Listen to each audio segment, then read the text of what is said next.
دعا کے بارے میں کچھ بات کروں گا کہ ہم لوگ دعاؤں سے بہت زیادہ غافل ہیں. اللہ تعالیٰ نے قرآن مجید میں دعا کے بارے میں فرمایا ادعوا ربکم تضرعا وخفیا، اپنے رب کو پکارو عاجزی کے ساتھ اور چپکے سے. جیسے اللہ نے نماز کا حکم دیا، اللہ نے زکوٰۃ کا حکم دیا، بالکل اسی طرح سے اللہ نے مانگنے کا حکم بھی دیا ہے کہ ہم کس سے مانگیں؟ اللہ سے مانگیں، اور مانگیں یعنی اللہ کے علاوہ کسی اور سے نہیں مانگیں، اور اللہ سے بھی باقاعدہ مانگیں، مانگنے کا عمل جاری رکھیں. آج جہاں باقی عبادتوں میں سستی ہو رہی ہے، دعاؤں میں بھی لوگ پیچھے چلے جا رہے ہیں. مانگتے ہی نہیں ہیں، اور مانگتے ہیں تو پتہ نہیں کس اسٹائل سے مانگتے ہیں، توجہ نہیں ہوتی. اجتماعی دعاؤں پر زیادہ زور ہے، انفرادی پر زور نہیں. کہیں مجمع دعا مانگ رہا ہوتا تو ہاتھ اٹھا کے آمین آمین شروع کر دیں گے، بس ٹھیک ہے، وہ بھی جائز ہے. لیکن دعا میں جو اصل ہے وہ انفرادی ہے. دیکھیں، جب آپ کسی سے اپنی حاجت پوری کرنے کے لیے کچھ مانگنے کے لیے جاتے ہیں تو اکثر آپ کی کوشش ہوتی ہے کہ اس سے اکیلے میں ملو. اکثر کوشش کیا ہوتی ہے؟ سب کے سامنے نہیں، بلکہ آپ اس کو لیں گے، بھائی تھوڑی دیر کے لیے ذرا مفتی صاحب آپ سے کام ہے. ایسا ہی ہوتا ہے نا، ذرا چھاؤں میں آ جائیں تھوڑی دیر کے لیے. لوگ کہتے ہیں نا، مفتی صاحب کہہ رہے ہیں بھائی یہیں پوچھ لو، کہہ رہے نہیں ذرا سائڈ پہ آ جائیں. تو سائڈ پہ جانے کے بعد پھر آپ کہتے ہیں یہ مسئلہ ہے، فلانا مسئلہ ہے، ڈمکانا مسئلہ ہے. تو سائڈ پہ لے جانے سے بعض دفعہ یہ بھی ہوتا ہے کہ سب کے سامنے آدمی اپنی بات نہیں لانا چاہ رہا ہوتا، اور بعض دفعہ یہ بھی ہوتا ہے کہ میں اپنی بات توجہ کے ساتھ سنا سکوں.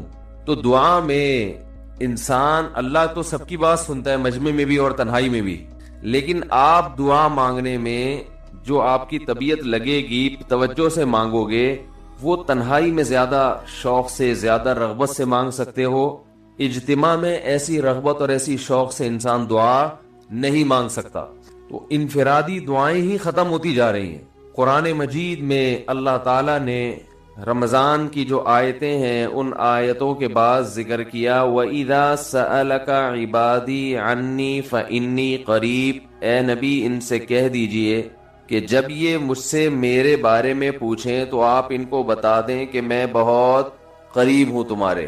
اجیب دعوت الداعی اذا دعان، جب کوئی پکارنے والا، دعا مانگنے والا مجھ سے دعا مانگے گا تو میں اس کی پکار کا جواب بولے بھائی اس پکار کا جواب دوں گا. پکار کا جواب دینے کا مطلب کیا ہوتا ہے؟ قبول کروں گا اس کی دعا. جواب کا یہ مطلب نہیں کہ اچھا میں نے سن لیا ہے چلو. ایک جواب تو یہ بھی ہوتا ہے نا، اچھا اب چپ ہو جا. ہم کسی کو پکار رہے ہوں اگلا کہتے ہیں اچھا بھائی ٹھیک ہے پتہ چل گیا، اب چپ کر کے بیٹھ جاؤ آرام سے. تو اللہ تعالیٰ جب جواب دیتے ہیں تو کیا مطلب ہوتا ہے کہ اللہ تعالیٰ وہ دعا قبول کر رہے ہیں. ہم دعا کثرت سے مانگتے کیوں نہیں ہیں؟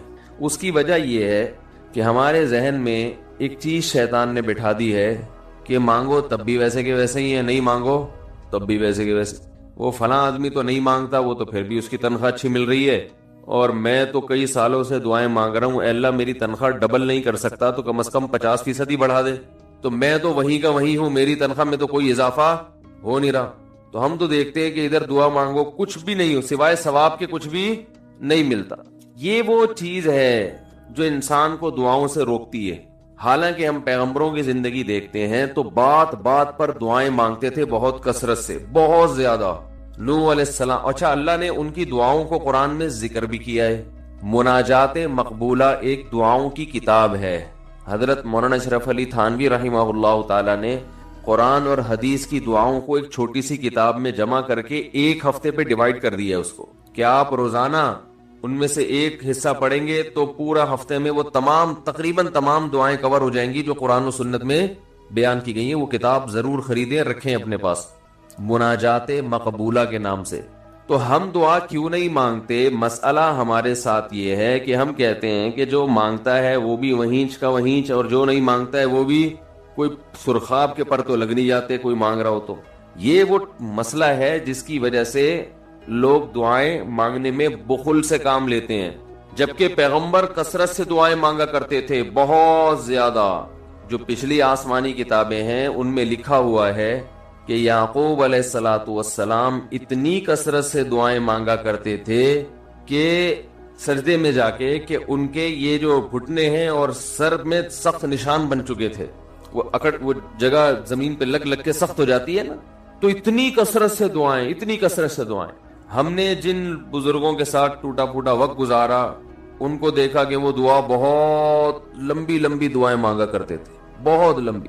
ہمارے شیخ کے سامنے جب کوئی آیا کرتا تھا دعا کے لیے کہتا تو ہاتھ اٹھائے بغیر ویسے ہی اس کو ایک دعا کا جملہ کہہ دیا کرتے تھے. تو کسی نے کہا کہ آپ ہاتھ اٹھا کے اس کے لیے دعا کیوں نہیں مانگتے؟ تو فرماتے تھے کہ جب میں ایک دفعہ ہاتھ اٹھا لیتا ہوں تو پھر اتنی آرام سے نیچے گراتا نہیں، کیونکہ پھر اللہ کے دربار میں اب ہاتھ اٹھا لیے تو پھر تو ایسا ان کا دل لگتا تھا، مانگتے چلے جاتے تھے، مانگتے چلے جاتے تھے. تو بات یہ ہے کہ جب یہ یقین پیدا ہو جائے کہ جس خالق نے ہمیں پیدا کیا ہے اور جس نے ہمیں مانگنے کا حکم دیا ہے اس کے سامنے جب ہاتھ اٹھا کے گڑ گڑائیں گے تو وہ تھوڑا نہیں دیکھ، وہ دعا لازمی قبول کرے گا اور وہ لازمی ہماری مانگی ہوئی چیزیں ہمیں عطا کرے گا. یہ جذبہ اور یہ نیت جب انسان میں پیدا ہو جائے تو پھر اس کا دعاؤں میں دل لگتا ہے. کیسے نہیں لگے گا؟ آپ سوچیں کہ آپ کو کوئی بتا دے کہ یہ جو سیٹھ صاحب ہیں بہت بڑے، آپ جا کے ان سے مانگو، یہ ٹائم نکال کے بیٹھے ہوئے ہیں، جتنا مانگو گے جو مانگو گے یہ دیں گے. تو اب آپ بتاؤ، آپ یہ کہو گے کہ میرے پاس مانگنے کا ٹائم نہیں ہے؟ ایسے موقع پہ آپ یہ کہو گے؟ آپ جائیں گے اور بسم اللہ کر کے شروع ہو جائیں گے. آپ بولیں گے سر یہ مجھے 10 فائلیں چاہیے بحریہ ٹاؤن کی. آپ سوچو گے 10 نہیں ملی تو 9 تو مل جائیں گی. سر مجھے یہ بھی چاہیے، مجھے یہ بھی چاہیے، مجھے یہ بھی چاہیے، اور آپ کو یقین ہو کہ یہ دے رہا ہے تو آپ کبھی بھی کنجوسی سے کام نہیں لو. پھر آپ یہ نہیں کرو گے کہ آپ مانگتے ہوئے جو ہے نا اس سے آپ جب مانگ رہے ہو تو آپ کی کبھی ادھر دیکھ رہے ہو، کبھی ادھر دیکھ رہے ہو، کبھی ناک میں انگلی گھما رہے ہو، کبھی سر میں کھجا رہے ہو. کوئی آ کے اس دوران آپ کو چھیڑے گا تو آپ کہو گے یہاں سے دفع ہو جاؤ. میں کام کر رہا ہوں، ایک بندہ سخاوت جوش میں آیا ہوا ہے ابھی اور فائلیں بحریہ ٹاؤن کی فری میں بانٹ رہا ہے. اس نے کہا بھائی جتنی مانگو گے دے دوں گا اور جو مانگو گے دے دوں گا. تو ابھی تو میرے پاس ٹائم کم ہے، مقابلہ بہت سخت ہے. اور پھر اس میں آپ کو الفاظ بھی خود بخود آ جائیں گے کس طرح سے سمجھانا ہے. مختلف طریقوں سے آپ بات کو گھماؤ گے. سر پلیز آپ بات کو سمجھا کریں، میں آپ کے پاس آیا ہوں، آپ کو پتا ہے میں ادھر بھی جا سکتا تھا. وہ وسیم کباڑیا کا بزنس بھی آج کل بہت چل رہا ہے، میرے پرانے اچھے تعلقات ہیں، لیکن مجھے پتا تھا کہ آپ ہیں، آپ جیسا سیٹ تو کوئی ہے ہی نہیں، اور ہر مشکل میں آپ نے میری مدد کی ہے. جو الفاظ بھی اس کی سخاوت کو ابھارنے والے ہوں گے وہ تمام آپ اس موقع پر اس کے اوپر انڈیل دو گے، پورا دیگچا بھر کے اس کے اوپر ڈال دو گے آپ. تو اللہ سے جب مانگتا ہے انسان اور اس کو یقین ہو کہ اللہ میری دعا کو پورا کرے گا، تو اس یقین کے ساتھ جب دعا مانگی جاتی ہے تو اس کا اسٹائل کچھ اور ہوتا ہے. اور ایک فارمیلٹی پوری کرنے کے لیے دعا جب مانگی جاتی ہے جیسے کہ ہمارے ہاں ہو رہا ہے تو اس کا اسٹائل اور انداز کچھ اور ہوتا ہے. ہمارے ہاں دعا پڑھی جاتی ہے، مانگی نہیں جاتی. ربنا آتنا فی الدنیا حسنۃ وفی الآخرۃ حسنۃ وقنا عذاب النار آمین. اور کہ ربنا ظلمنا انفسنا وان لم تغفر لنا وترحمنا لنکونن من الخاسرین آمین. یہ دعا مانگی جا رہی ہے یا پڑھی جا رہی ہے؟ یہ تو پڑھی جا رہی ہے اور آمین بھی پڑھا جا رہا ہے اس پہ. تو اللہ نے ہمیں یہ نہیں کہا کہ اقرأوا الدعاء عند ربکم، اپنے رب کے سامنے دعائیں پڑھا کرو. اللہ نے کہا ادعو، مانگو، پکارو، مانگو اس سے. بھیکاری جیسے بھیک مانگتا ہے نا، لوگ کہتے ہیں مانگنے کا کیا طریقہ ہے؟ بھائی جو بھیکاریوں سے پوچھو بھیک مانگنے کا کیا طریقہ ہے. بھیکاری اکثر ان پڑھ ہوتے ہیں. جو پڑھے لکھے بھیکاری ہوتے ہیں پھر وہ IMF سے مانگتے ہیں، وہ چھوٹی موٹی چیزیں نہیں مانگتے. بھیکاری اکثر کیا ہوتے ہیں؟ ان پڑھ، جن سے ہمارا صبح شام واسطہ پڑتا ہے. تو یہ کسی سے بھیک مانگنے کا طریقہ سیکھ کے آتے ہیں؟ بولو نا بھائی، کسی سے طریقہ سیکھ کے آتے ہیں کہ یار وہ ذرا فلاں بندے سے چندہ مانگنا، ذرا طریقہ بتانا. اگر کوئی بتائے گا بھی تو وہ کہے گا تو اپنے پاس رکھ، مجھے پتا ہے مجھے جیب اپنی کیسے بھرنی ہے. اس موقع پہ جو اس کی حالت دیکھ کے نا وہ اپنا منہ بھی ٹیڑھا ویڑھا کرے گا، کپڑے بھی پھٹے پرانے، اور بہت گھمائے گا بات کو، ایسے منہ بنائے گا جیسے دنیا میں اس سے زیادہ غریب اور محتاج کوئی ہے ہی نہیں. سحری پانی سے کی ہے میں نے، گھر میں بچے بھوک سے بلک رہے ہیں، ایسی کہانیاں سنائے گا، ایسی کہانیاں سنائے گا.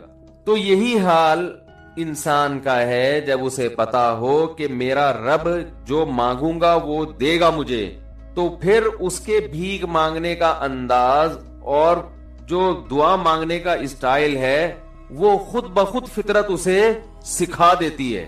خود بخود اس کے اندر الفاظ آنا شروع ہو جاتے ہیں کہ ایسے مانگنا چاہیے. لیکن پرابلم یہ ہے، مسئلہ یہ ہے کہ دل میں یہ بات بیٹھ چکی ہے کہ قبول نہیں ہو رہی. عجیب حدیث ہے، رسول اللہ صلی اللہ علیہ وسلم نے ارشاد فرمایا کہ اللہ بندے کی دعا قبول کرتے رہتے ہیں، وہ مانگتا رہتا ہے قبول ہوتی رہتی ہے، وہ مانگتا رہتا ہے قبول ہوتی رہتی ہے، یہاں تک کہ ایک وقت ایسا آتا ہے کہ بندہ یہ کہتا ہے کہ میں مانگ رہا ہوں قبول تو ہو نہیں رہی. تو جب یہ کہتا ہے تو اس وقت قبول کرنا بند کر دیتے ہیں اللہ تعالیٰ. اللہ کہتے ہیں کہ اگر تو یہ سمجھ رہا ہے کہ قبول نہیں ہو رہی تو اب نہیں ہوگی. اب عجیب بات ہے یا نہیں ہے یہ حدیث؟ بھائی وہ بندہ کئی سال سے دعائیں مانگ رہا تھا اور پھر آخر میں آ کے کہتا ہے کہ قبول تو ہو نہیں رہی، تو ظاہر ہے کچھ نہیں ہو رہی ہوگی تبھی تو کہہ رہا ہے نا. اس کو ایسا لگ رہا ہوگا کہ قبول نہیں ہو رہی. بھائی اس کو یہ لگ رہا ہوگا کہ نہیں، جو چیزیں مانگ رہا ہوں وہ تو مل نہیں رہی، تو تبھی تو وہ کہتا ہے کہ قبول نہیں ہو رہی. تو سوال پیدا ہوتا ہے پھر اللہ قبول کرنا بند کیوں کر دیتے ہیں؟ اللہ تعالیٰ جب دعائیں قبول کرتے ہیں تو اس کا انداز وہ نہیں ہوتا جیسے ایک عام انسان جب کسی کو بھیک دیتا ہے. ایک عام فقیر جب آپ کے پاس آئے گا، آپ سے بھیک مانگے گا، 100 روپے دے دو، 20 روپے دے دو، آپ اٹھا کے 100 نہیں تو 10-20 تو پکڑا دیتے ہیں اس کو. تو وہ یہ سمجھتا ہے کہ میری دعا کیا ہو گئی؟ قبول. لیکن اللہ تعالیٰ اس طرح دعا نہیں قبول کرتے. اگر اللہ اس طرح سے دعائیں قبول کرنا شروع کر دیں تو پھر یہ معاملہ غیب کا نہیں رہے گا.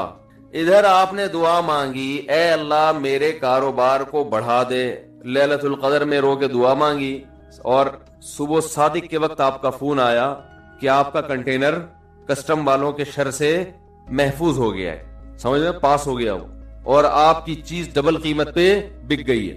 پھر آپ نے دعا مانگی، اے اللہ تیری رحمت اس وقت جوش میں آئی ہوئی ہے، تو ایسا کر میرا بچہ بھی پاس ہو جائے، اس کے نمبر اچھے آ جائیں. ادھر فون آیا کہ آپ کا بچہ پہلی پوزیشن سے کامیاب ہو گیا. پھر آپ نے کہا آج اللہ کی رحمت بہت جوش میں آئی ہوئی ہے، اے اللہ میری بیوی بھی ٹھیک ہو جائے. تو بیگم صاحبہ کا فوراً فون آ گیا کہ میں ٹھیک ہو گئی ہوں.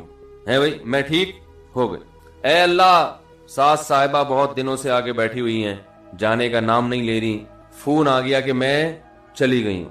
اس طرح سے اگر دعائیں قبول ہونا شروع ہو جائیں تو میرے بھائی پھر یہ سارے کافر، یہ سارے لبرل لوگ جو اللہ کو مانتے ہی نہیں ہیں، یہ دنیا کا ہر کام چھوڑ کے مصلی بچھا لیں گے اور دعاؤں کو فوکس کرنا شروع کر دیں گے. دعا قبول ہوتی ہے مگر اس شخص کی جو اللہ پر غیب پر ایمان رکھتا ہے، جسے دعا قبول ہوتی ہوئی نظر نہیں آتی مگر وہ یقین کرتا ہے کہ دعا قبول ہو رہی ہے. صرف اس شخص کی دعا قبول ہوتی ہے، اس کے علاوہ کسی کی قبول نہیں ہوتی.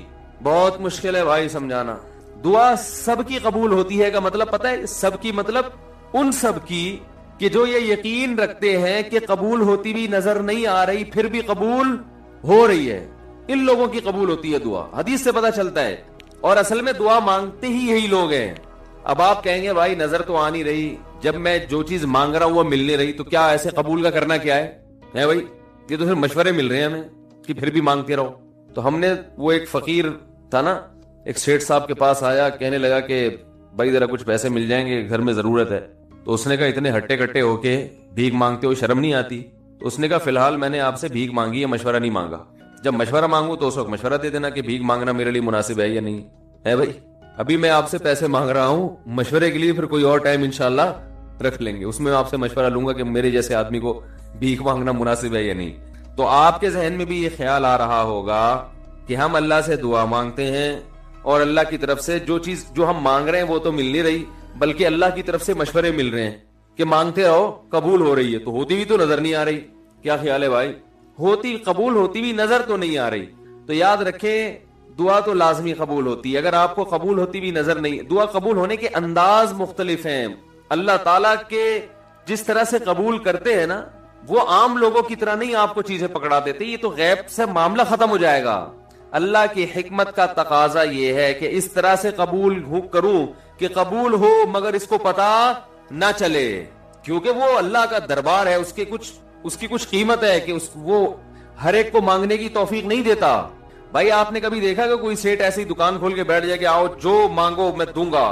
ایسے تو کیا ہوگا کہ پورا نظام خراب ہو جائے گا نا.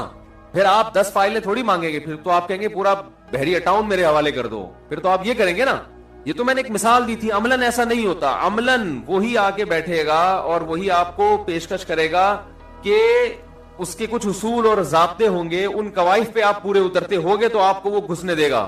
اللہ کے بھی کچھ اصول اور ضابطے ہیں، ساری دعائیں قبول کرے گا، جو مانگو گے صرف اتنا نہیں بلکہ بڑھا کے دے گا۔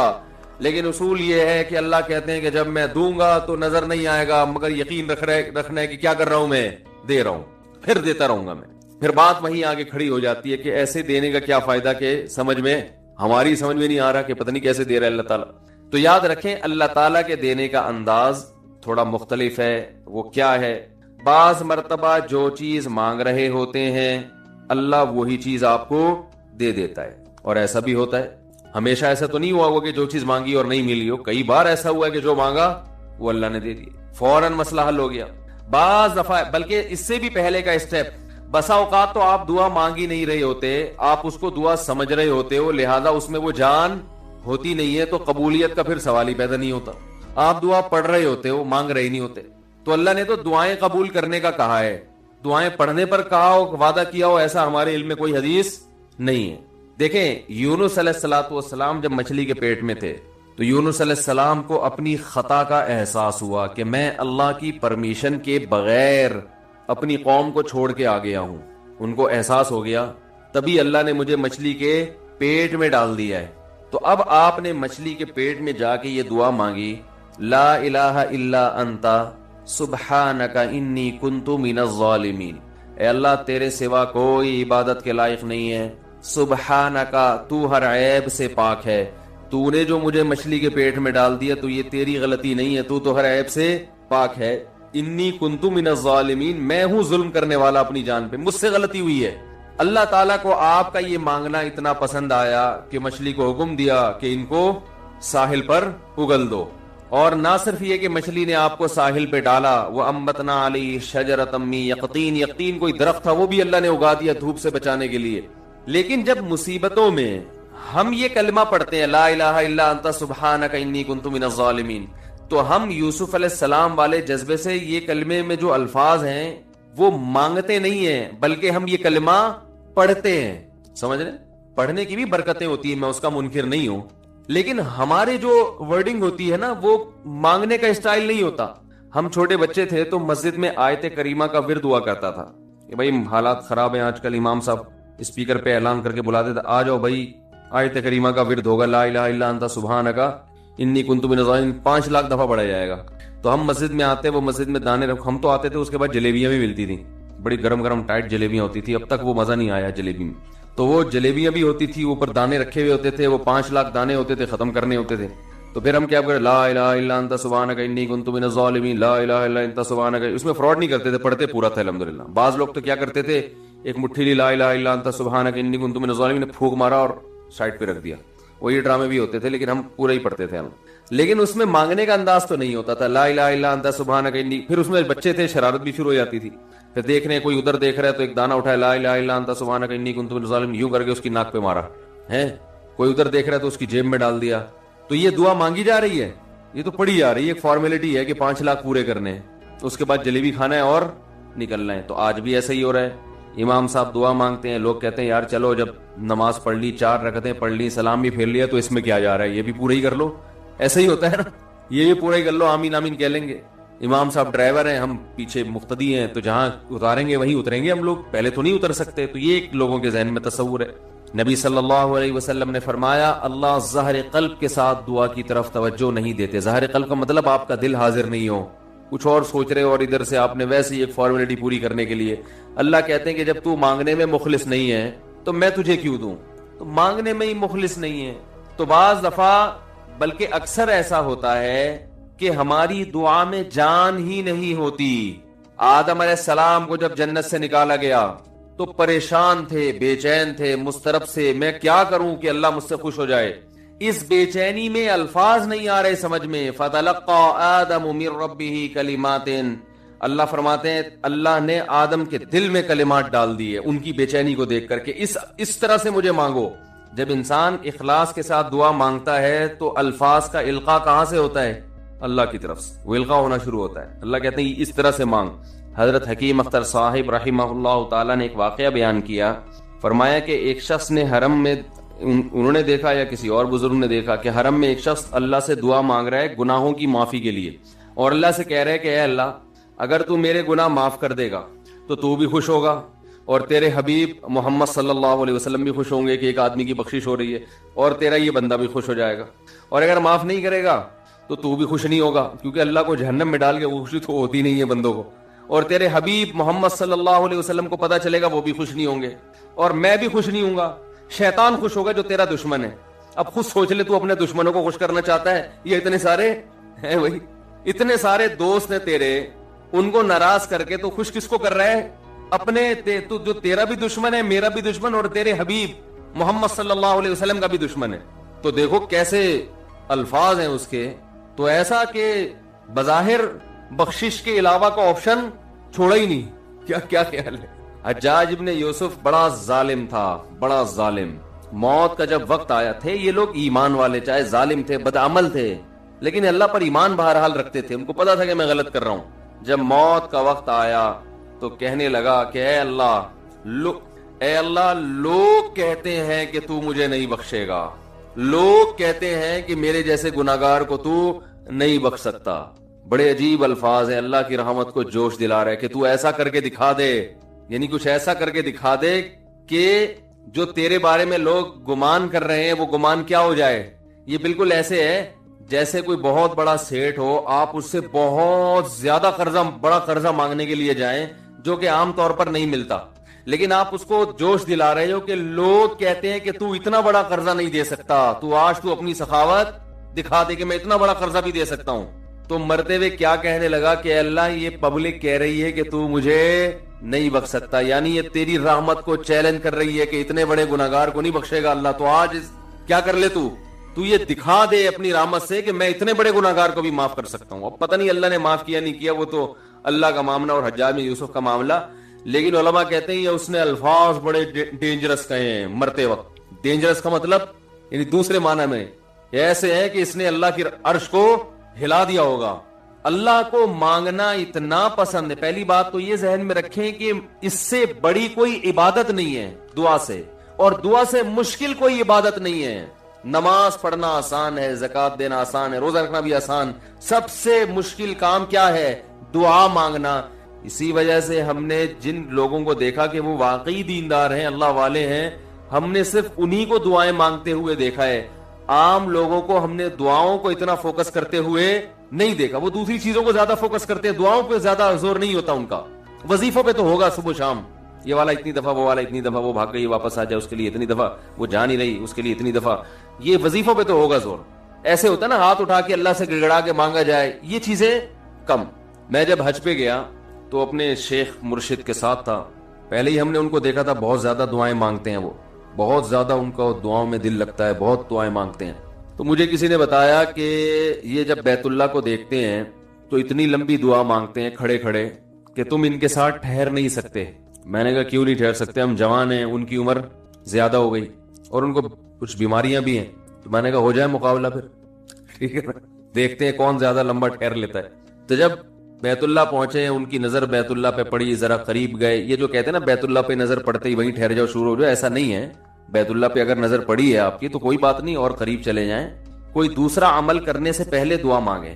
پہلی نظر کا مطلب یہ ہوتا ہے کہ جب نظر پڑی ہے تو اب طواف شروع کرنے سے پہلے یا کوئی دوسرا عمل کرنے سے پہلے آپ جا کے دعا مانگیں، تو وہ دور سے نہیں بلکہ جتنا قریب جا کے مانگیں اتنا زیادہ اچھا۔ لوگ کیا کرتے ہیں، یوں منہ نیچے کر کے جا رہے ہوتے ہیں کہ پہلی نظر پڑ گئی تو پھر دعا کا موقع نکل جائے گا، تو یوں وہ ٹکرا بھی جاتے ہیں۔ کچھ نہیں ہوتا، نظر پڑ جائے تو اور تھوڑا قریب جائیں، قریب جا کے دعا مانگیں۔ تو ان کو ہم نے دیکھا کہ انہوں نے دعا مانگنا شروع کی، میں بھی کھڑا ہو گیا ساتھ میں، ہم نے کہا چلو ہم بھی مانگتے ہیں۔ تو وہ اتنی دیر تک حالانکہ کمر میں بھی تکلیف، بیماریاں بھی ہیں، شوگر بھی ہے، تو بالآخر میں نے ہتھیار ڈال، میں نے کہا میں اتنی دیر کھڑا نہیں ہو سکتا۔ اور میں پھر اب بیٹھتے ہوئے شرم بھی آ رہی تھی کہ وہ بولیں گے میری عمر زیادہ ہے اور یہ دیکھو ابھی جوان، شادیاں تو کرتا رہتا ہے، تو یہ کیا شادیاں کرے گا جو کھڑا نہیں ہو سکتا اتنی دیر۔ تو وہ اتنی دیر ہو گئی تو میں بیٹھ گیا واقعی۔ تو کئی ایسے ہمارے اکابر گزرے ہیں، بزرگ گزرے ہیں، 1 گھنٹہ، 2 گھنٹہ، 3 گھنٹہ۔ مرکز میں، تبلیغی مرکز میں کسی نے بتایا کہ ایک بزرگ کو میں نے دیکھا صبح اشراق کے وقت دعا مانگنا شروع کی ہے اور ظہر کی نماز میں اٹھے. اشراق کے وقت دعا مانگنا شروع کی اور کب اٹھے؟ یہ وہ لوگ تھے جن کا دعاؤں میں دل لگتا تھا. اب بتائیں دعا مشکل عبادت ہے یا نہیں؟ حضرت عمر رضی اللہ تعالی عنہ کا قول ہے، فرماتے ہیں کہ مجھے اس بات کی پرواہ نہیں ہوتی کہ میری دعا قبول ہو رہی ہے کہ نہیں ہو رہی، مجھے اس کی فکر رہتی ہے کہ دعا مانگنے کی توفیق مل رہی ہے کہ نہیں مل رہی. کیونکہ اللہ جب ناراض ہوتا ہے نا کسی سے، مانگنے کی توفیق چھین لیتا ہے اللہ تعالیٰ. اور مانگنے کی توفیق دی ہوئی، اس کا مطلب اگر ناراض ہے بھی تو اتنا زیادہ نہیں ہے، تھوڑا بہت ہے، وہ تلافی چاہتا ہے کہ آپ کر لو. مانگنے کی توفیق ملنا اس کی علامت ہے کہ اللہ اگر ناراض بھی ہے تو بہت زیادہ نہیں روٹھا ہوا، بلکہ اس نے سوری کا آپشن دیا ہوا ہے کہ چلو مانگ کے اپنا منا لو، مجھے کسی بھی طریقے سے راضی کر لو. دعا کا اس قدر فائدہ ہوتا ہے انسان کو، اس قدر فائدہ ہوتا ہے. آپ مانگنا شروع کریں، زندگی چینج ہونا شروع ہو جائے گی، آپ کی زندگی میں تبدیلی آنا شروع ہو جائے گی. جتنا تعلق اللہ کے ساتھ دعا کے ذریعے بنتا ہے، اتنا تعلق کسی اور چیز سے نہیں بنتا. ضربتم فی الارض فلیس علیکم جناح ان تقصروا من الصلاۃ، جب تم زمین میں سفر کرو تو تم پر کوئی گناہ نہیں ہے کہ تم نماز میں کمی کرو. یہاں کمی سے مراد کیا ہے کہ 3 نمازیں ایسی ہیں. یہ آیت مجمل ہے. مجمل کہتے ہیں قرآن کی وہ آیت جس میں بہت ہی اجمال سے حکم بیان کیا گیا، اس کی تفصیل نہ ہو.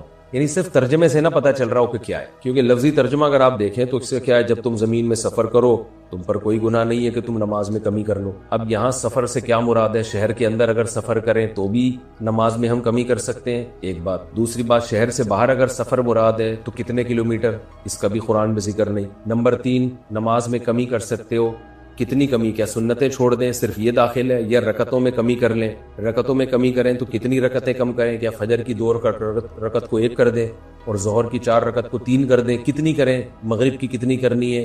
وتر پڑھنے ہے کہ نہیں پڑھنے؟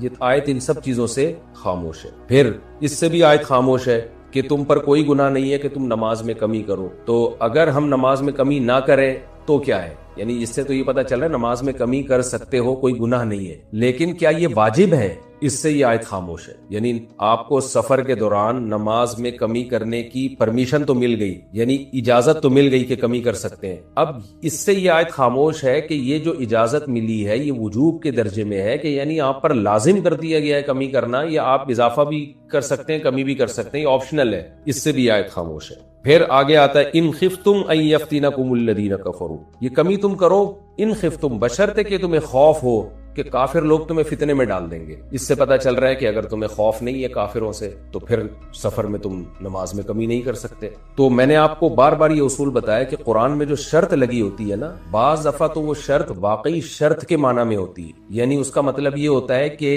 یہ حکم جب ہے جب یہ شرط پائی جائے، اور بعض دفعہ وہ شرط محض ایک اتفاقی ہوتی ہے کہ عام طور پر اس زمانے میں ایسا ہوتا تھا اس لیے اللہ نے ذکر کر دیا. مقصد یہ نہیں ہے کہ یہ شرط پائی جائے گی تو حکم ہوگا، شرط نہیں پائی جائے گی تو حکم نہیں ہوگا. اس کی میں اب کئی دفعہ مثالیں دے چکا ہوں. جیسے سورہ نور میں آتا ہے وَلَا تُكْرِهُ فَتَيَاتِكُمْ عَلَى الْبِغَاءِ، اپنی باندیوں کو زبردستی زنا مت کرواؤ. ان اردنا تحسنن، اگر وہ زنا سے بچنا چاہتی ہے. اب دیکھیں یہاں لکھا اگر وہ بچنا چاہتی ہو تو زنا مت کراؤ. تو کیا مطلب؟ اگر وہ بچنا نہیں چاہتی تو پھر کیا کرا سکتے ہیں؟ ظاہر ہے پھر بھی نہیں کرا سکتے. لیکن قرآن نے یہ ذکر اس لیے کیا کہ باندی جب مسلمان ہو تو وہ تو بچنا چاہے گی، تو چونکہ ایسا ہوتا تھا اس لیے اللہ نے ذکر کر کہ اگر وہ بچنا چاہے. مطلب یہ نہیں ہے کہ اگر نہ بچنا چاہے تو. اس کو کہتے ہیں قید اتفاقی. یہ اصطلاح یاد کر لیں کہ یہ قید اتفاقی مطلب ہوتا تھا تو اس لیے ذکر کر دیا، اس کا آیت سے کوئی تعلق نہیں ہے حکم سے. اور اس کی ایک مثال یہ آپ پڑھ چکے ہیں وَرَبَائِبُكُمُ اللَّاتِي فِي حُجُورِكُمْ، اللہ نے فرمایا کسی عورت سے تم نے نکاح کیا تو اس کی وہ بیٹی جو تمہاری گود میں پلے اس سے نکاح حرام ہے. اب سوال پیدا ہوتا ہے سوتیلی بیٹی اگر آپ کی گود میں نہ پلے تو نکاح تو پھر بھی حرام ہے. لیکن قرآن کیا کہہ رہا ہے؟ تمہاری وہ بیٹی سوتیلی بیٹی جو تمہاری گود میں پلے اس سے نکاح بھی حرام. تو اب اگر کوئی قرآن کے لفظی ترجمے کو دیکھ کر یہ فتویٰ دینا شروع کر دے کہ قرآن کہہ رہا ہے سوتیلی بیٹی جس سے نکاح حرام ہوتا ہے یہ وہ والی بیٹی ہوتی ہے جو سوتیلے باپ کی گود میں پلی. اب میری بیٹی چونکہ اپنے اصل باپ کے پاس پلی ہے اور یہ جوان ہو کے آئی ہے، میں نے تو گود میں پالا نہیں، لہذا میں بیوی کو طلاق دینے کے بعد اس سے نکاح کر سکتا ہوں. تو یہ غلط تفسیر ہوگی، اس لیے کہ پوری امت کا اجماع ہے کہ سوتیلی بیٹی آپ کی گود میں پلی ہو یا نہ پلی ہو بہرحال اس سے نکاح حرام ہے. قرآن نے گود میں پلنے کا ذکر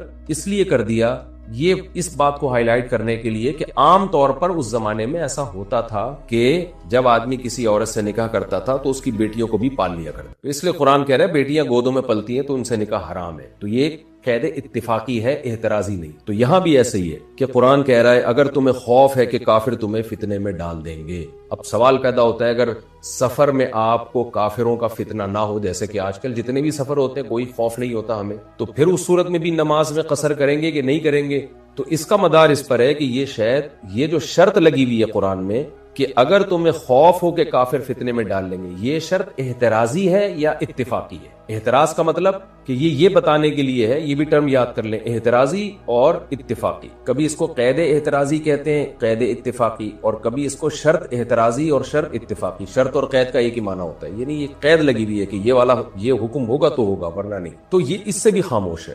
تو صحابہ کرام ابتدا میں یہ سمجھے تھے کہ یہ شرط اتفاقی ہے، احترازی ہے، کہ اگر ہمیں کافروں کا خوف ہو تو نماز میں ہم قصر کر سکتے ہیں، کافروں کا خوف نہیں ہو تو نماز میں ہم قصر نہیں کر سکتے، کیونکہ قرآن میں شرط اللہ نے بیان کی. تو اسی وجہ سے حضرت عمر رضی اللہ تعالیٰ عنہ نے ایک مرتبہ رسول اللہ صلی اللہ علیہ وسلم سے پوچھا، یا رسول اللہ نے قرآن میں فرمایا ہے کہ تم نماز میں قصر کر سکتے ہو اگر تم سفر میں ہو، لیکن اللہ نے ساتھ میں یہ بھی فرمایا ہے کہ اگر تمہیں خوف ہے کہ کافر تمہیں مصیبت میں ڈال دیں گے، یعنی کافروں کا خوف ہو سفر کے دوران، حملے کا خطرہ ہو، تو اب تو امن ہو گیا، اب تو ہمیں حملے کا خطرہ نہیں ہے، اب بھی ہم نماز میں قصر کریں گے کہ نہیں کریں گے؟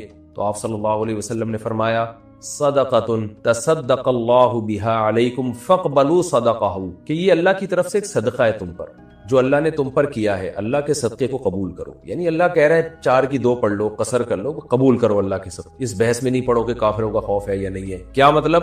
نبی نے اپنے عمل سے، اپنی حدیث سے بتا دیا کہ یہ جو اللہ نے شرط لگائی ہے نا کافروں کا خوف، یہ شرط کا حکم سے تعلق نہیں ہے، یہ اس لیے اللہ نے بیان کر دی کہ عام طور پہ کافروں کا خوف ہوا کرتا تھا.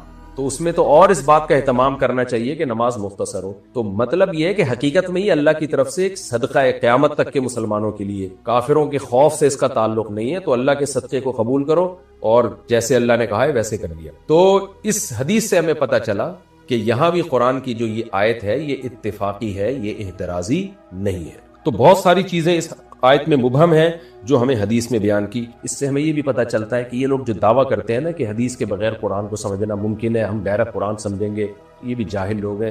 نہ قرآن کو حدیث کے بغیر سمجھنا ممکن ہے اور نہ حدیث کو فقہ کے بغیر سمجھنا ممکن ہے. یعنی حدیث کو بھی سمجھنا فقہا کے بغیر آپ کے لیے ممکن نہیں. اگر آپ قرآن و حدیث کی خود سے تشریح شروع کر دیں گے تو بھی گمراہ ہوں گے آپ. جیسے کوئی قرآن کی خود سے تشریح کرے وہ بھی گمراہ، اور جو حدیث کی یعنی حدیث کے بغیر تشریح کرے وہ بھی گمراہ، اور جو حدیث کی تشریح فقہا اور صحابہ کے اقوال اور تابعین کی آراء اور ان کی تفسیر کے بغیر کرے تو وہ بھی گمراہ ہے. تو اور اس سب کا ثبوت قرآن کی ایک آیت سے ہوتا ہے.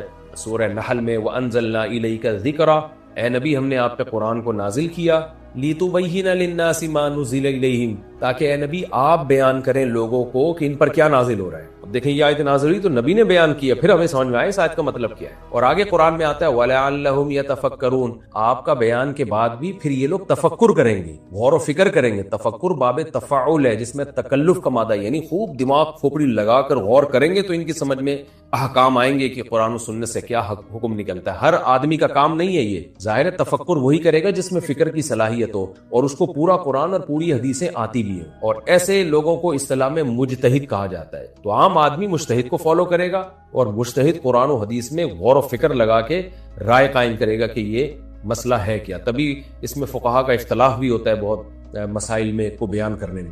تو یہ تب آیتوں میں تمام اجمال تھا. اب ان کی تفسیر ہمیں حدیث میں ملتی ہے. وہ تفسیر ہمیں کیا ملتی ہے؟ پہلی بات ہمیں یہ ملتی ہے کہ وَإِذَا ضَرَبْتُمْ فِي الْأَرْضِ، کہ جب تم زمین میں سفر کرو. تو یہ اب آپ نمبر لگا کے یہ تفسیر یاد کر سکتے ہیں. پہلی حدیث میں ہمیں ملتا ہے یہاں سفر سے مراد مطلق سفر نہیں ہے، سفر شرعی ہے. 3 دن 3 راتوں کا سفر. ہمیں حدیث سے پتہ چلتا ہے کہ رسول اللہ صلی اللہ علیہ وسلم جب 3 دن 3 راتوں کا سفر فرمایا کرتے تھے اونٹوں سے، تو ایسے موقع پہ آپ صلی اللہ علیہ وسلم پھر شہر سے باہر نکلتے ہی قصر شروع کر دیتے. اور 3 دن 3 راتوں کا سفر جو علماء نے چل کے اندازہ لگایا ہے کہ آج لوگوں کے لیے آسان کر، بر صغیر کے علماء آج سے چند سال پہلے، 150-200 سال پہلے، شاید مدت بیان کرنے میں کچھ مجھ سے کمی بیشی ہو، تو علماء نے تاکہ لوگوں کو کلومیٹر میں بیان کر سکیں کہ کتنے سفر پہ قصر نماز جائز ہے، تو 3 دن 3 راتوں کا علماء نے سفر کیا.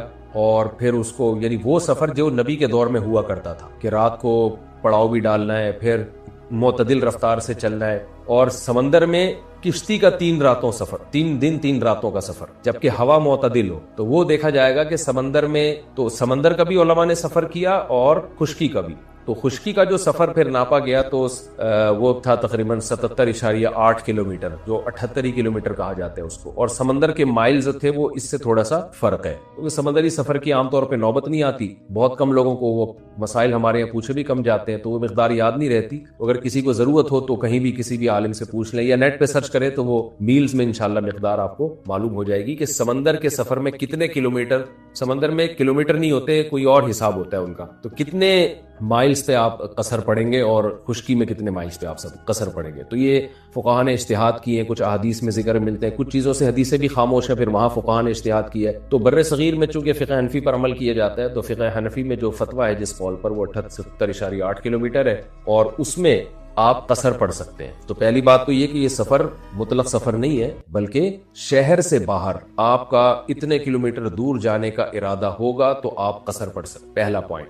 دوسری بات جو آپ نے نوٹ کرنے کی ہے وہ یہ ہے کہ یہ جو 78 کلومیٹر جو میں نے بتایا آپ کو، یہ شہر کی آبادی اور جب مضافات بھی ختم ہو جائیں اس کے بعد آپ نے 78 کلومیٹر جانے کا آپ کا ارادہ ہو. یہ نہیں کہ آپ کے گھر سے نہیں، کیونکہ بڑے بڑے شہر ہوتے ہیں ان میں تو گھر سے شہر کے بارڈر تک پہنچنے میں ہی 50-60 کلومیٹر فاصلہ. جیسے کراچی میں اگر آپ کوئی شخص کی ادھر رہتا ہے، سینڈ اسپیڈ کی طرف رہتا ہے اور وہ سوراب بورڈ کی طرف آئے اور ٹول پلازا کی طرف جائے، وہ تو 40-50 کلومیٹر تو شہر کے اندر ہی طے ہو جائے گا اس کا. تو شہر کی آبادی جہاں مکمل ختم ہو رہی ہے، مضافات بھی، اس کے بعد سے 78 کلومیٹر دور جانے کا پروگرام ہوگا، ارادہ ہوگا، تو وہ شخص شرعی مسافر کہلائے گا اور سارے سفر والے احکام اس پہ جاری ہو. دوسری بات ہو گئی. تیسری بات جو نوٹ کرنے کی ہے کہ جو آدمی 78 کلومیٹر شہر سے باہر دور جانے کا ارادہ رکھتا ہے وہ مسافر تو بنتا ہے، لیکن بنے گا اس وقت جب شہر سے باہر نکل جائے گا، یعنی گھر سے ہی مسافر نہیں شروع ہو جائے گا. جیسے کراچی کی میں ایک مثال دیتا ہوں. کراچی میں کسی شخص نے شہر سے آگے 78 کلومیٹر دور جانا ہے،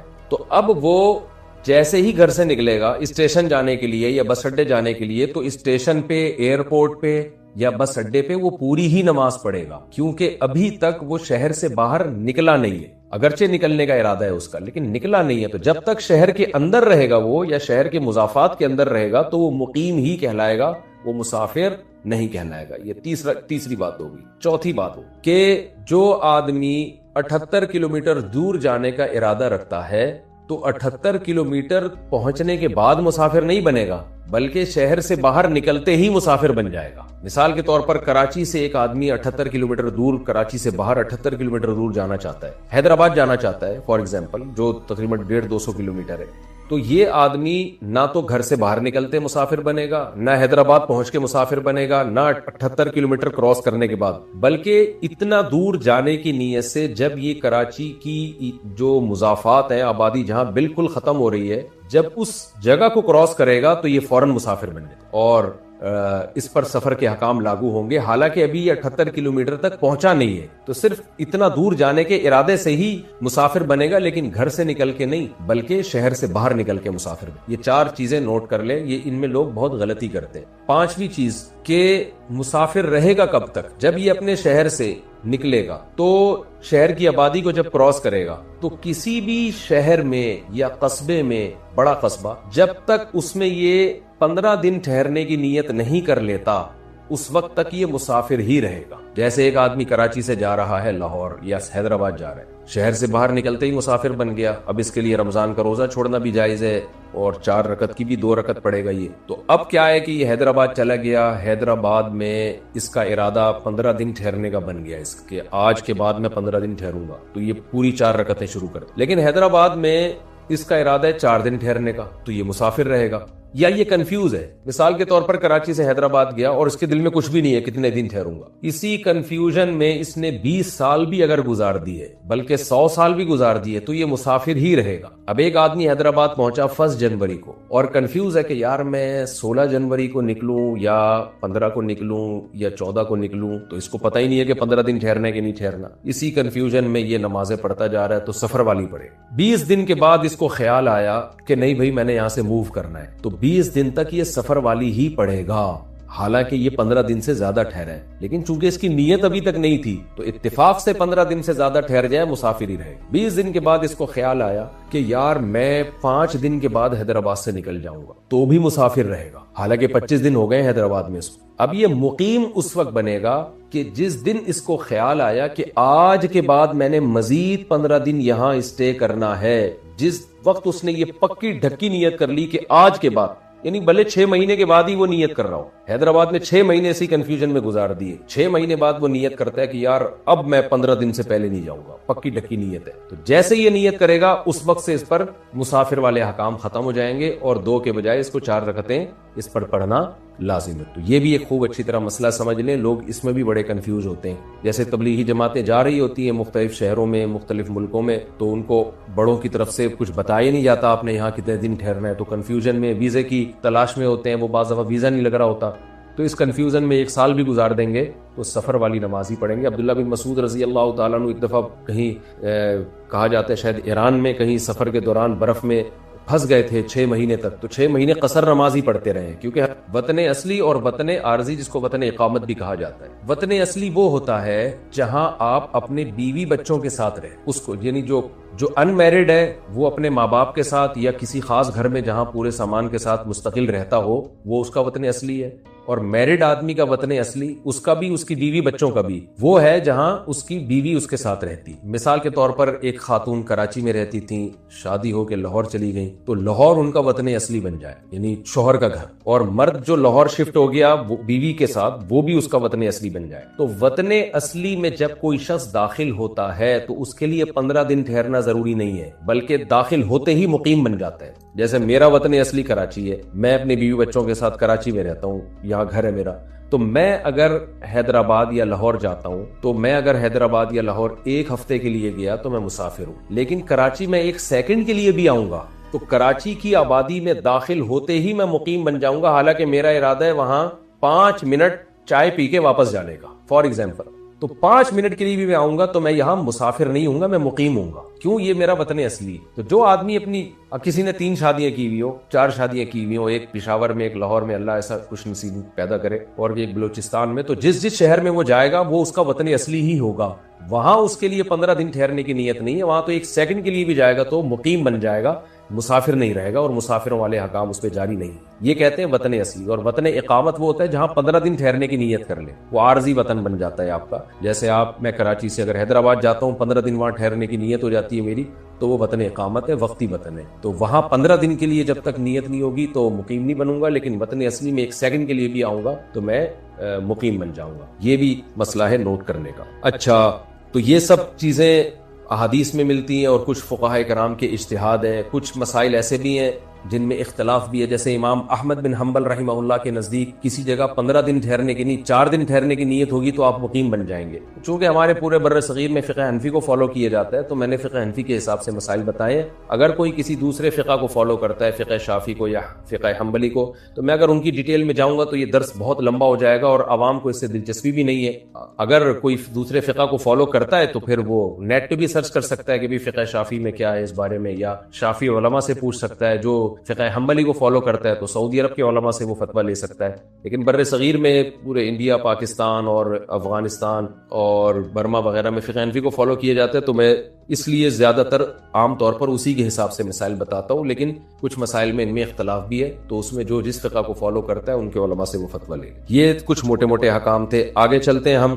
دوسرا مسئلہ جس میں قرآن خاموش ہے لیکن وہ حدیث سے ہمیں پتہ چلتا ہے، جیسے یہ سارے مسائل میں قرآن میں تو ذکر نہیں ہے، احادیث سے اور خود فقہ سے پتہ چلتے ہیں ہمیں۔ دوسرا مسئلہ یہ ہے کہ قرآن یہ کہہ رہا ہے کہ تم پر کوئی گناہ نہیں ہے کہ تم نماز میں کمی کرو، تو اس پر بھی پوری امت کا اجماع ہے، چاروں فقہا کا، کہ یہاں کمی سے مراد ہے ظہر، عصر اور عشاء کی نماز میں کمی کر، فجر میں اور مغرب میں کمی جائز نہیں ہے۔ فجر کی 2 رکعتیں اسی طرح پڑھی جائیں گی جیسے پڑھی جاتی ہیں، مغرب کے 3 فرض اسی طرح پڑھے جائیں گے جیسے پڑھے جاتے ہیں، ظہر میں آپ 4 رکعت کے 2 پڑھیں گے، عصر میں بھی 4 کے 2 اور عشاء میں بھی 4 کے 2۔ یہ بات بھی احادیث سے ثابت ہے۔ اور وطر میں اختلاف ہے کہ وطر سفر میں واجب رہتے ہیں کہ نہیں رہتے، صحابہ کا بھی اختلاف تھا، فقہا کا بھی اختلاف تھا، تو دیگر ائمہ کے نزدیک سفر میں وطر واجب نہیں ہے، لیکن امام ابو حنیفہ رحمہ اللہ تعالیٰ کے نزدیک سفر میں بھی وطر کی وہی ویلیو ہے جو مقام پہ ہے، تو ان کے نزدیک 3 وطر اسی طرح واجب ہیں جیسے مقام میں واجب ہے۔ تو یہ بھی ایک مسئلہ ہو گیا اس کے ضمن میں۔ تیسری بات، یعنی پہلی بات تو وہ کہ سفر کے احکام، دوسری بات یہ کہ قصر کیسے، کون سی نمازوں میں قصر ہوگا، تیسری بات یہ کہ کیا یہ قصر لازم ہے یا مستحب ہے۔ مثال کے طور پر قرآن کے الفاظ یہ ہے کہ تم پر کوئی گناہ نہیں ہے کہ تم نماز میں کمی کرو، تو امام شافعی اور امام احمد بن حنبل رحمہم اللہ تعالی کے نزدیک سفر میں آپ کو اختیار ہے 4 پوری بھی پڑھ سکتے ہیں اور 2 رکعتیں بھی پڑھ سکتے ہیں، یعنی آپ یہ آپشنل ہے، کیونکہ قرآن کہہ رہے تم پر کوئی گناہ نہیں کہ تم یہ کر لو۔ لیکن امام ابو حنیفہ رحمہ اللہ تعالیٰ کے نزدیک، اور شاید امام مالک کا بھی یہی مذہب ہے جو امام حنیفہ کا ہے، ان کے نزدیک سفر میں قصر لازم ہے۔ اگر آپ نے پوری نماز پڑھ لی تو نماز نہیں ہوگی آپ کی، وہ ایسا ہی ہو جائے گا جیسے ظہر کی 4 رکعتوں میں آپ 1 رکعت کا اضافہ کر لیں تو 5 بن کے وہ پوری نماز فاسد ہو جائے گی۔ تو ایسے ہی امام ابو حنیفہ اور حنفیہ کی رائے یہ ہے کہ ظہر کی جو سفر میں 2 رکعتیں پڑھی جائیں گی ان میں 1 رکعت میں اضافہ بالکل ایسے ہے جیسے عام حالت میں ظہر کی 4 پہ آپ 1 کر لیں، کیونکہ وہ اللہ نے ساقط کر کے ختم کر دی ہے، تو اب وہ 2 رکعت ہی 4 کے برابر بن گئی ہے، اس میں آپ اضافہ نہیں کر سکتے، اضافہ کیے تو نماز آپ کو لوٹانی پڑے گی۔ اب جو جمہور علماء ان کی دلیل تو قرآن کی آیت ہے کہ اللہ تو کہہ رہے تم پر کوئی گناہ نہیں ہے، تو گناہ نہیں کا مطلب واجب تھوڑی ہے، بس گناہ نہیں ہے، یہ بھی کر سکتے ہو وہ بھی کر سکتے ہو۔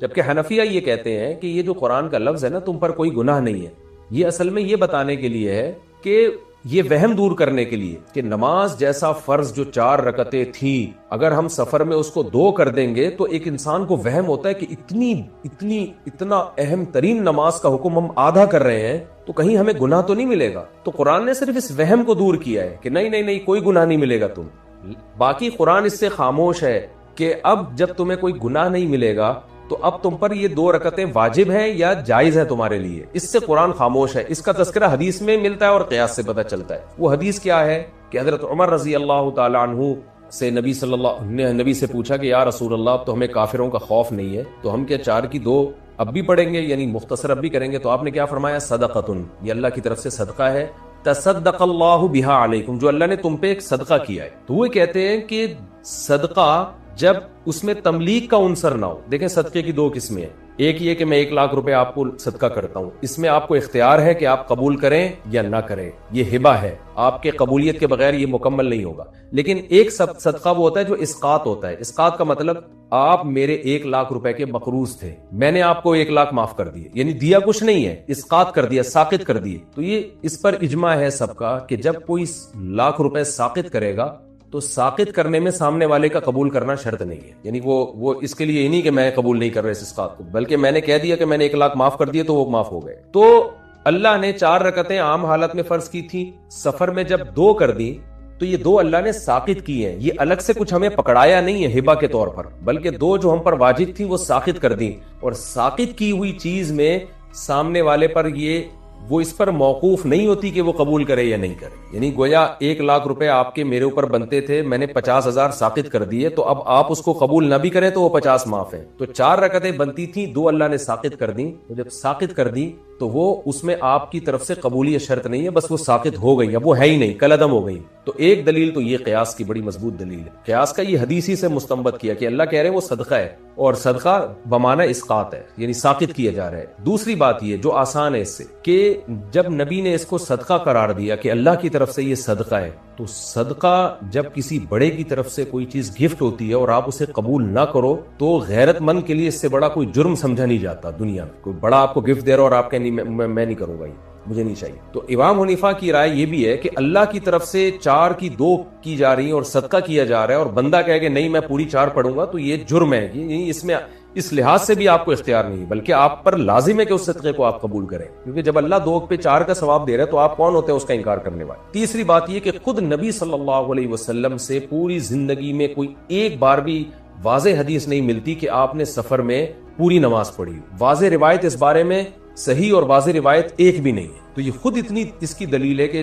نبی صلی اللہ علیہ وسلم کی آنکھوں کی ٹھنڈک نماز میں تھی، اس کے باوجود آپ ہمیشہ سفر میں 2 رکعتیں ہی پڑھتے رہے ہیں، تو یہ کیسے ممکن ہے کہ جس کی آنکھوں کی ٹھنڈک نماز میں ہو وہ اس رخصت سے فائدہ نہیں اٹھا رہے، اور وہ اس رخصت یعنی فائدہ اٹھا رہے ہوں اور 2 کے بجائے آپ کبھی 4 پڑھتے ہو کبھی 2 پڑھتے ہو، کبھی بھی ہمیں نہیں ملتا کہ ایک دفعہ بھی آپ صلی اللہ علیہ وسلم نے سفر میں 2 پڑھی۔ اور صحیح حدیث سے حضرت عائشہ رضی اللہ تعالیٰ عنہ، صحیح حدیث میں حضرت عائشہ فرماتی ہیں کہ اسلام میں شروع میں اللہ تعالیٰ نے جو نمازیں فرض کی تھیں وہ 2 رکعتیں ہی فرض کی تھی، یعنی ظہر کی 2 رکعتیں فرض تھی اور عشاء کی بھی 2 رکعتیں فرض تھی اور مغرب کی 3 فرض تھی اور فجر کی بھی 2 فرض تھی۔ فرمایا بعد میں اللہ نے یہ حکم کو منسوخ کیا اور سفر میں تو 2 ہی رکھی گئیں، حضر میں جو ہے یعنی اقامت میں اللہ نے ظہر، عصر اور عشاء میں 2 کی 4 کر دیں اور فجر میں تلاوت کی مقدار کو بڑھا دیا گیا، یعنی فجر میں تلاوت کو لمبا کرنے کا حکم دیا گیا تاکہ فجر کی گویا 2 وہ 4 ہی کے برابر ہو گئی۔ تو یہ صحیح حدیث سے پتہ چلتا ہے حضرت عائشہ رضی اللہ تعالیٰ عنہ کی